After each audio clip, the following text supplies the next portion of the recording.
Hey guys, we are back with another episode of Everlasting Summer. I actually almost did forget what game I was playing. I haven't played this game in about 2 weeks. I am anxious to get finished up, so let's enjoy some voice work over here, shall we? But let's go. I was having a dream. It seemed like I was in some kind of vacuum with nothing but nothing around me. But not only around, I was the only creature in the universe, as if the universe had returned to a state of singularity right before the Big Bang. And something was just about to happen. Suddenly, I heard a voice. I could not make out the words, but it sounded familiar. The voice was whispering something gently, as if soothing me. And then I realized it was the voice of that strange girl from the bus. The girl from the dream. But what is she trying to tell me? Who is she? I woke up and I'm back in this bunker. Bright sunlight struck my eyes. It was almost noon. Man, you slept a long time. After stretching lazily on the bed and yawning, I started to recall the previous day. In a few seconds, all of the events passed before my eyes. The bus, the camp, the local inhabitants. No, that's just wrong. Not this whole situation, not me being here. It was wrong by default. My attitude towards what was happening was wrong. Because yesterday, I fell asleep here just like that. And before that, I chatted nicely with local pioneers, even managed to crack a few jokes. How could I act like that in such a situation? I should be frightened, startled by every little rustling, should avoid all contact with the potentially hostile creatures.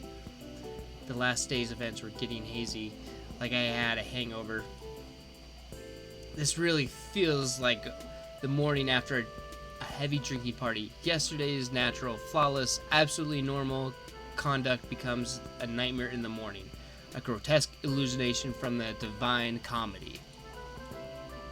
Yes, it's just like that, and I can't change the past now. Then again, I had probably assessed the situation and was acting accordingly. I glanced around, trying to figure out whether I had been thrown somewhere else, but Olga's cabin looked the same as yesterday. Everything seemed to be in its place, except for her pioneer uniform, which was hanging from the bed head. I don't see it. I just see bra and sock. Alien bra's just sitting there. I fumbled with this distress and tried it on. At least this is better than walking around in winter clothes. Wish I could see myself. Bet I look like a clown. And for that, I needed a mirror. At least a tiny one. I finally found one on the wardrobe door. Holy! I looked at the newfound pioneer and jumped away in surprise. There was some teenager on the other side of the mirror. He resembled me, but he wasn't me. Where did the weak stubble go? Where were the bags under my eyes, the slouch, that deathly fatigue on my face? It seemed that I had not been thrown back in time or into a parallel reality, but instead had simply changed bodies with someone else. Right, that's real simple. Such things happen every day. I took a closer look at the stranger, and only then I realized that it was actually me. It just wasn't today's me, maybe the one from behind my school and university years. Well, at least that's something. There you go. The person in an extreme situation did fail to notice the elephant in the room after all. But the camp leader noticed it, and last night she told me off for addressing her without proper respect. Ah, screw that. I doubt my appearance reflects anything else. If the clock was not lying, breakfast was long over. Oh well, I'll try to find something in the canteen. It worked out well yesterday with Slava, didn't it? Those memories made me smile involuntarily. The sun was shining brightly outside. A light breeze was blowing. A beautiful summer day. I had not felt so good in the morning for several years. All problems were gone, vanished in the clouds that were white as snow. Olga came out of nowhere. Boo. Good morning, Simon. Morning. I, I smiled, doing my best to show that no matter what, my morning was indeed good.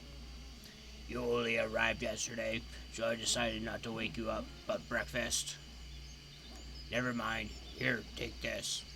She handed me something wrapped in paper. Judging by the oily stains, there had to be sandwiches inside. Oh, thank you. Now go wash yourself. I was about to leave. Wait a second. I gotta do that voice with her. Olga quickly ran into the house and came out to shove a small bag into my hands.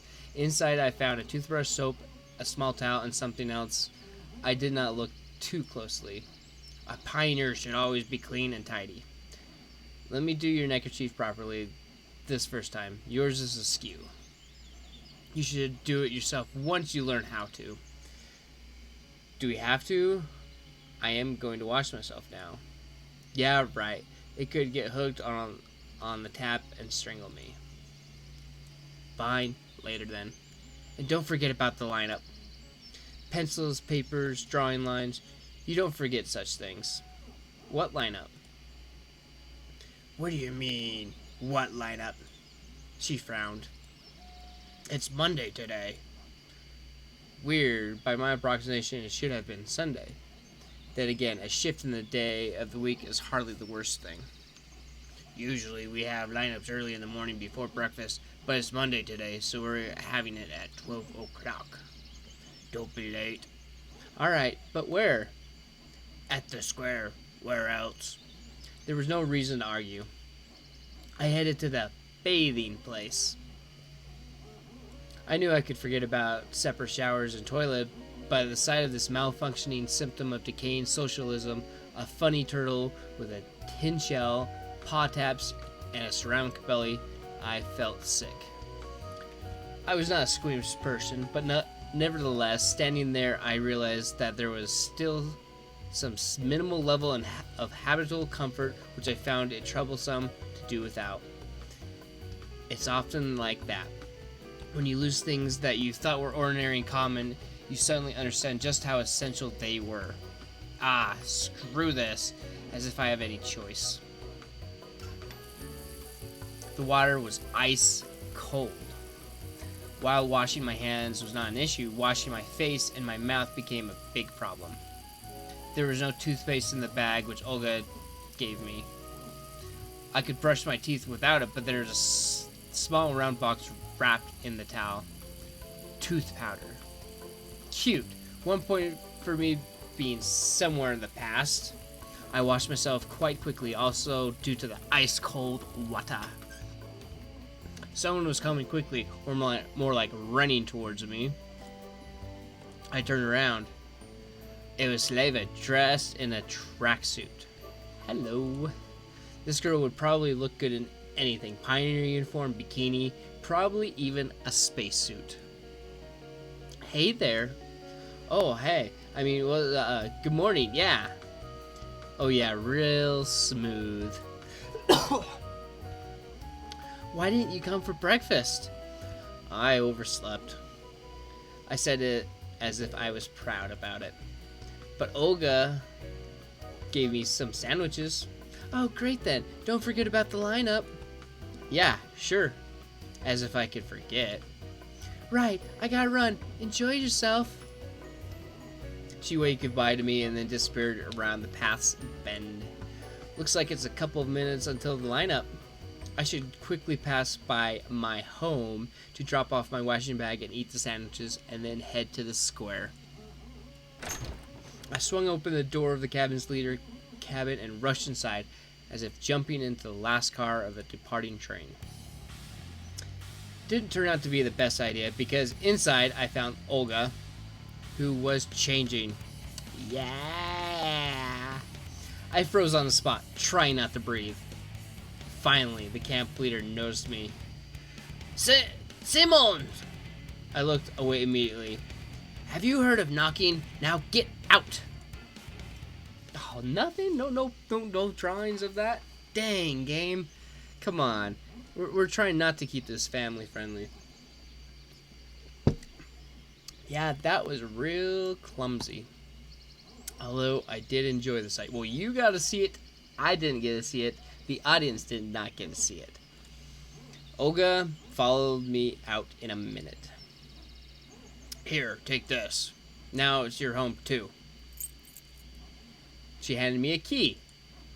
I put it in my pocket. Home. Of course, you disregard how events were. This camp was far from being the worst place on earth, but to call it home. Just after one day spent here. I doubt I'll ever be able to do so. Alright, let's go. We're late. But what about the sandwiches? Just eat them on the way.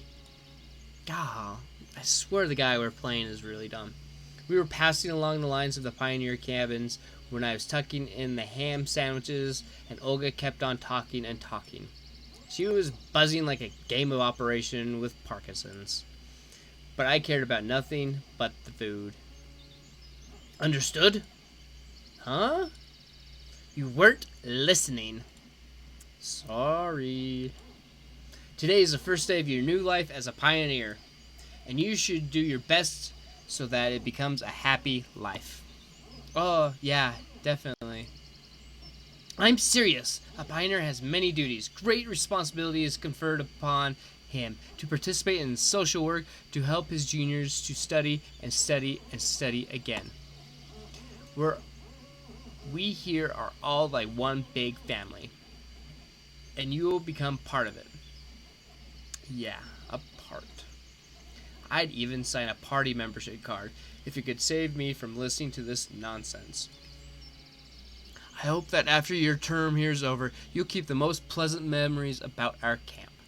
Memories that will last your whole life. And when will this term end? Why do you keep asking silly things? It seems like I won't get any information from her. A shame, really. This world appears to be so friendly, but it never bothered to introduce itself to me. Perhaps now I can take things somewhat easier than yesterday? Seems like I have some unspoken ceasefire with it. It isn't trying to hurt me, but I'm forbidden from asking questions. Of course, this situation isn't a pleasant one, but what can I do about it? A bad peace is better than a good dispute. The most important thing for you now is to make the best of the time you'll spend here. I'll do my best. Honestly, I was very tired of this conversation. It would be so good to know where that here is. But we came to the square. The pioneers were already lined up. What? Is somebody not here yet? Nope. All here. She looked around at her brave pioneer troops. Alright, go stand somewhere. Weird. Why did she tell me there are no more sleeping places? While the chief was running her mouth about the plans for the week, I stared at the people. Ooh. I'm actually forgetting who this one is. That bad?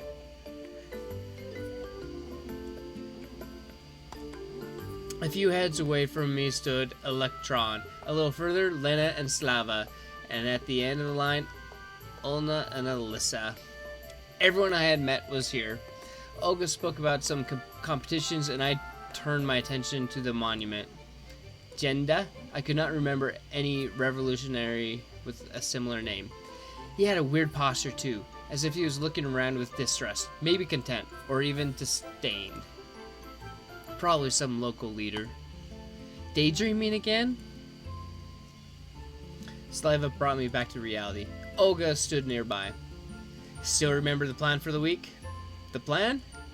I will never forget the plan. Perfect! She looked at Slava. Did you bring it? Yes. Slava handed me a piece of paper.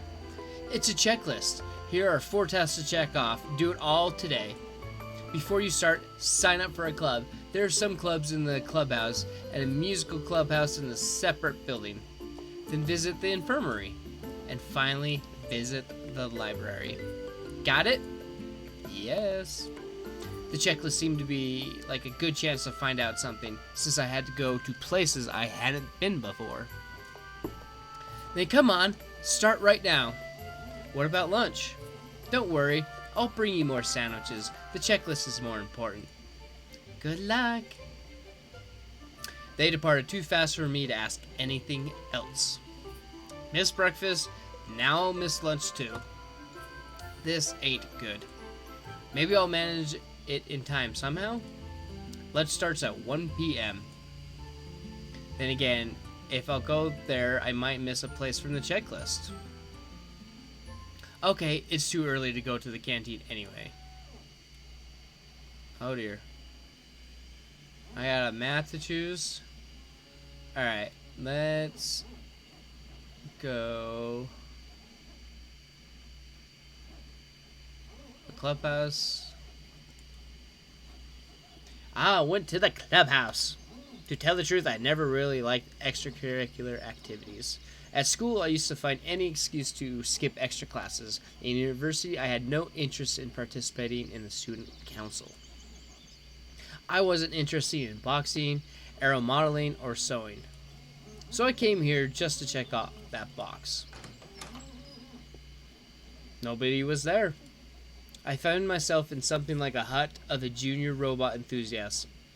There were wires and simple printed circuits scattered everywhere. Chips, and on the table proudly stood some graph. On the table? That's supposed to be the radio? Or is it this thingy? I heard voices from another room, and then two pioneers appeared. One was electronic, the other one I didn't know. Hey Simone, we've been expecting you. It seems he knows everything about everyone. Why were you expecting me? Well, of course, because you came to sign up to our cybernetics club, didn't you? He didn't let me answer. And this is Shurik. He's in charge here. I assume there's only 2 of you in the club? Well, you could say that it's 3 now. Shurik came up to me and assertively offered his hand. His face was somewhat familiar. Welcome to the club. Yep. Now, I'll show you around. Make yourself at home. Guys, I just wanted to... We're always welcoming new members. He said it in such a way that the anthem of the Soviet Union suddenly started playing in my head. It's amazing. I even remembered the words. In the 1st grade, I had a textbook with the lyrics in the back. And no, I just wanted you to sign my checklist. Yep, you sign up to the club, we'll sign you up your checklist. He grinned. I was getting ready for a long and boring argument, but then I heard someone enter. I looked back and saw Slava. Ah, Simone, I hope they're not giving you any trouble. She narrowed her eyes, looking at the future of Motherland's robotic industry. I know these two. They can. Well, you know, actually I just need to get my checklist signed. I decided to take advantage of the situation. No problem. Give it to me. Slava took the paper and marched up to Shurik. Sign it! Hold on. We're not done yet. You're done. Sign it now. She gave such a threatening look that it made me lose every possible objection. He wrote some squiggles on the checklist. I thanked Slava, and then I moved on in a mellow mood. Let's go to the music club. The music club, a small one-level building, was located some distance from the other camp buildings. I opened the door and entered without hesitation. There were enough instruments for the whole orchestra here. Drums, guitars, even a piano. I spent some time looking closely at every instrument, wanting to guess the time period they were from. But suddenly I heard a crawling sound coming from underneath the patio. Woo-hoo! There we are. A girl. Seems like she was looking for something. No, it looks like she's cleaning. Dumb fuck. She was standing on all fours in such a suggestive pose that I hesitated to speak at first. Excuse me. Ah, who's there? Oh, she dunked her head. She tried to stand up, but the bottom of the piano prevented her from doing so. Ouch!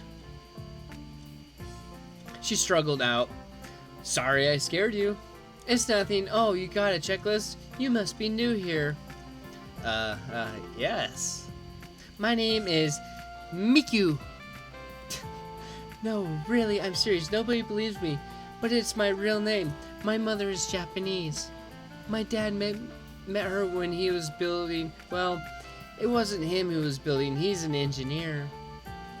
And he was working on a nuclear power plant there. Or the dam. Or a bridge. Whatever. She was talking so fast she swallowed half the words she tried to pronounce. I'm Simon.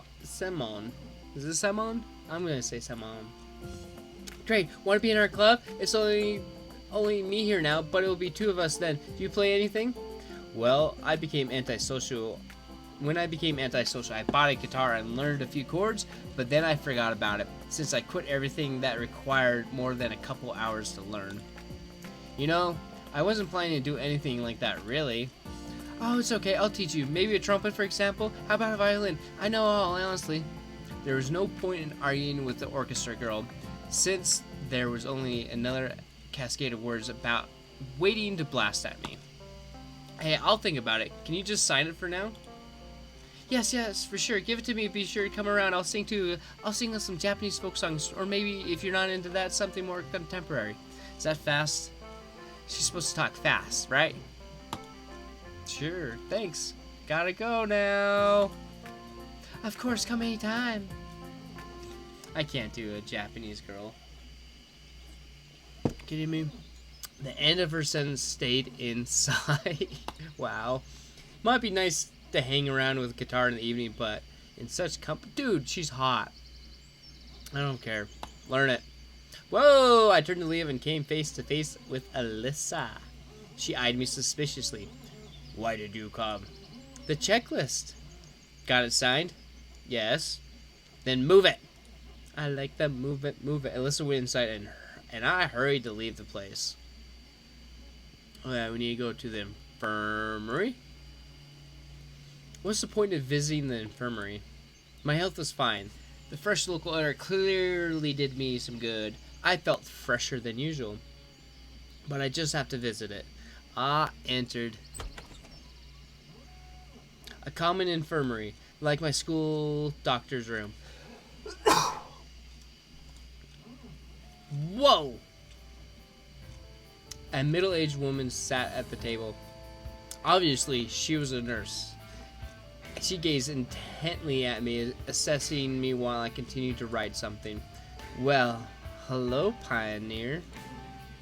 She said the nurse without being distracted from her work. No, I like how I said it. Come on, lady. Good afternoon, ma'am. I have something. Sit down, please. I looked around the room. On the couch. I sat down. Strip. You don't gotta tell me twice. She said all of it with an even tone. What for? To inspect, to check your health. You know. By the way, my name is Violetta. But you can call me Viola. She turned to me. What are you waiting for? Strip. But I have no health issues. I've got this. I neatly gave her the paper. Later. She took the stethoscope off her neck, seeming like she intended to probe me with it. But then someone knocked on the door. The nurse answered unwillingly. Come in. At a moment, the door opened widely and Electricon rushed in. Hello, I fell during the football game. Nonsense, of course. I'm okay, but Olga... There was a massive bruise under his eye. He got beat up by Olga? I doubt that this could be from a football injury. Sit down. I'll have a look, she said to him. And you pass me your checklist. The nurse quickly signed it and continued. If something hurts, come to me immediately, Pioneer. Dude, I'll come to you if I'm not hurt. I decided not to answer and went out, closing the door behind me. Oh, dude. That nurse is surely something else. Guess I'm going to the library. Actually, I love reading, but spending my days in a library under the current circumstances was well beyond my scope. So I'd better hurry up with this checkpoint. As I stepped inside, a memory from my childhood emerged in my head. It was very vivid. I'm 7 or 8 years old. I'm at the library with my mother. While she's looking through the books I might need for my studies, I'm sitting in the corner and looking through their collections of comic books. Back then, I didn't know why they had so many, or why couldn't I take some with me. The notion of collective property was something my mind hadn't grasped yet at that age. However, back then, whole concept of property was pretty hazy to me. This memory seemed even stranger now, while I was standing in this particular camp, where there might have managed to build communism in 3 years. Soviet symbolism was all over the place, and the shelves were full of related literature. Man, that's got a mouthful. Of course, I wasn't planning to read any of these. Getting acquainted with a full collection of books by Marx was the last thing on earth I would think of. Where's the librarian? I didn't spend much time looking for her, and it was a her. I looked closely. Short hair, thick glasses, rather cute face. She was snoring so peacefully I couldn't just wake her up. I can wait. If she doesn't wake up in a half hour, maybe then. I couldn't just sit there, so I took a random book from the nearest bookshelf. Some Arthur, The World as Will and Representation. I opened it roughly in the middle and started reading. Oh man, I am not going to read all that. If you want to read that, you can just pause it and go through, because this is just, I'm not here for literature, I'm here to play a game. Someone knocked on the door. I closed the book quickly and put it back in its place. What a nice habit, knocking on the door. I should pick it up. No, you want to walk in on more people, dude. It was Lena. Oh, hi. I smiled. I just wanted to return a book. She had the copy of Gone with the Wind that I saw yesterday. Oh, Zena is sleeping. I'll come back later. I'm awake! I turned around and surprised to look at her. She eyed me closely from behind her table. What is it that you wanted? I needed to check here. Give it here! Man, all the girls are so mean to him right now. Why? She quickly signed the paper and gave it back to me. She had this look on her face that made me want to keep quiet. Lena came up to her to return the book. I thanked Zena and went out. Ooh, it's dark now. Is it dark? Finally, I got all the signatures. Now I had to go back to Olga and give it to her. She didn't bring me sandwiches.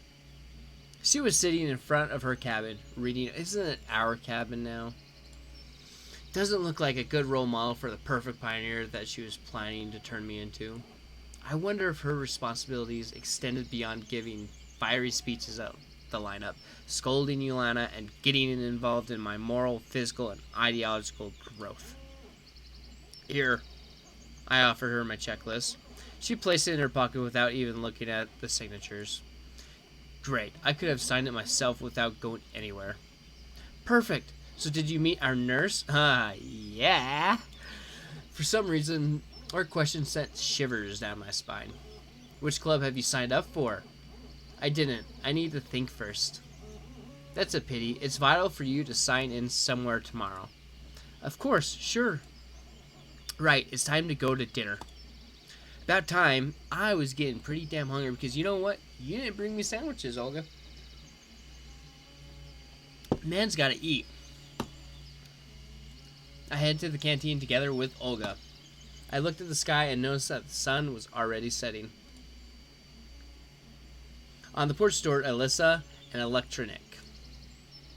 Yuna and Slava. As we came, I heard what they were talking about. And never call me Divchi again, or you'll get another one. Yeah.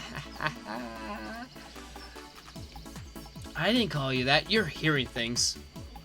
He did. I heard it all. You were even there.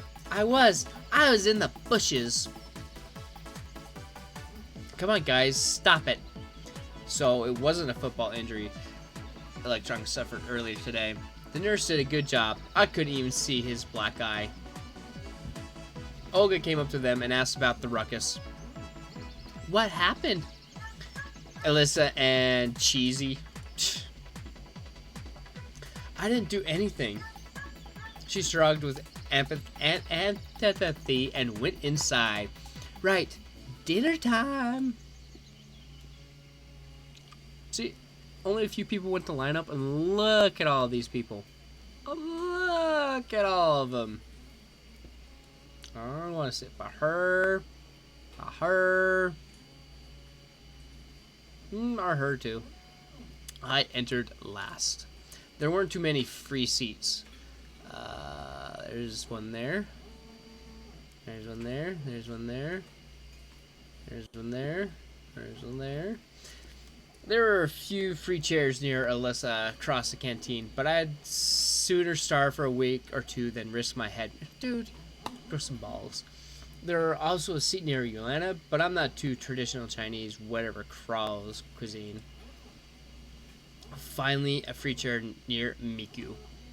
I think it's over there. Looks like I'll have to pick my poison.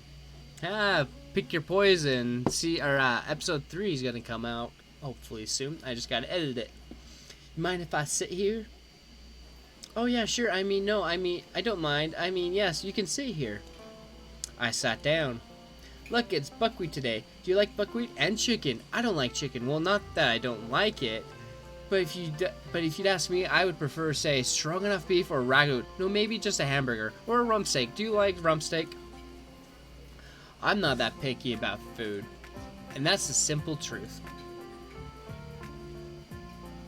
Oh, is that so? But the desserts, they aren't really good here. I like ice cream. Do you like ice cream? I love 48 kopecks and blah, blah, blah. And, oh, sorry, I keep talking about myself. Maybe you like Eskimo better? Dinner was starting to get on my nerves, thanks to such company. And I'm not the kind of person that can just ignore someone who's talking to them. Even her. We're at the same table after all. I once bought a waffle cone and started eating, and then you know what? I found a screw there, a real screw. Can you imagine that, or was it a bolt? I don't really know. Screws are those that you don't tighten with a screwdriver, and bolts are those that you turn into a wrench, yes? If there was a speed eating contest going on, I would probably be the top 3 winners by now. Right, I'll be going. Enjoy your meal. I got up and headed outside. Miku was saying something, but her words were drowned by the crowd of loudly dining pioneers.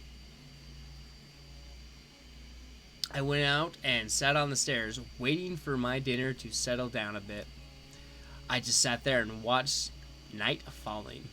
Everything was so lively here that during the day, kids laughing and yelling happily, fools and running around, constant chatter, games going on, and swimming at the beach. But after dark, the camp changes entirely. The sounds of day were swapped for silence, and now and then broke by crickets chirping or a night bird. The camp was going to sleep. In every shadow you could see things, maybe a ghost, or a spirit of the forest, or a wild animal.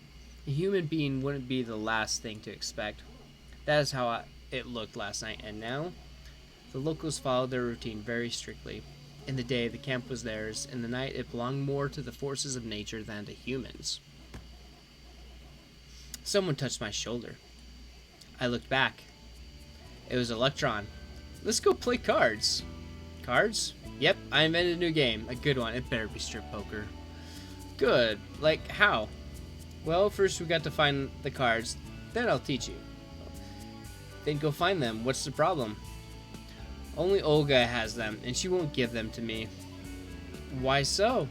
Well, the last time when Olga and Sleva came out onto the porch. Olga, Simone just wanted to ask you about the possibility of getting playing cards.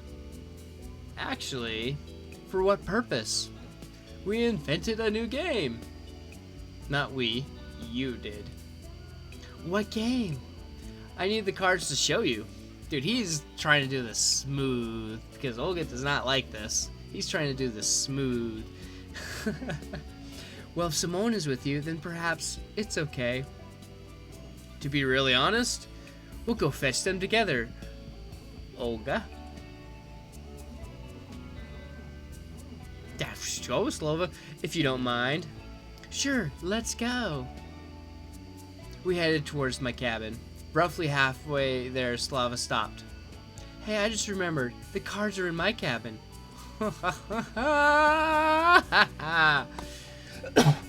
And where's that? It's just down this road. Let's go. We'd reached the cabin that, in fact, looked more like a trailer. Just wait here a minute. I'll be back. Oh, you're getting turned down. She's not inviting you inside. There. She showed me a deck of pretty worn out cards. These must be marked in and out. That's unsportsmanlike. What happened to fair play? Tell me about it. It's hard to cheat when you don't know the rules. Shall we go? Let's go.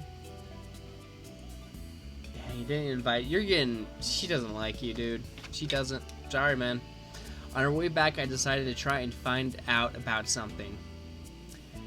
How long you've been here? In this camp? About a week. Really? I see. And where did you come from? I'm from the north.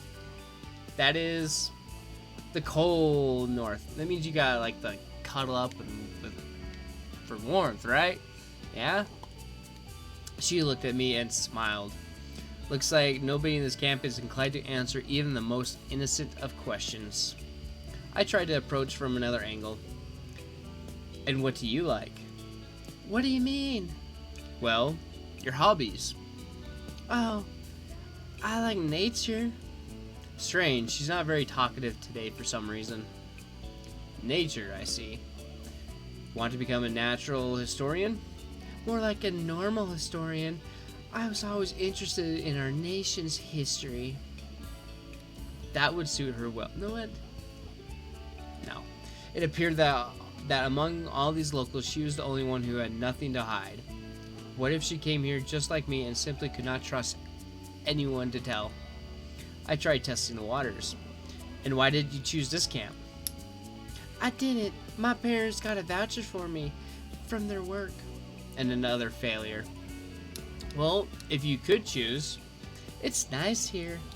I don't think I would choose some other place if I could. Here it's like you are becoming another person. That wasn't how I saw it. What do you mean, another person? It's just that there's so many possibilities. You can learn so much. Meet so many new interesting people here. Now she started to sound like our chief, which raised a red flag for me. I decided to stop with the questions for now. Well, you know what? I need to take a break right now. So, on the next part, we are going to play some strip poker. And if it's not strip poker, I'm going to be severely disappointed.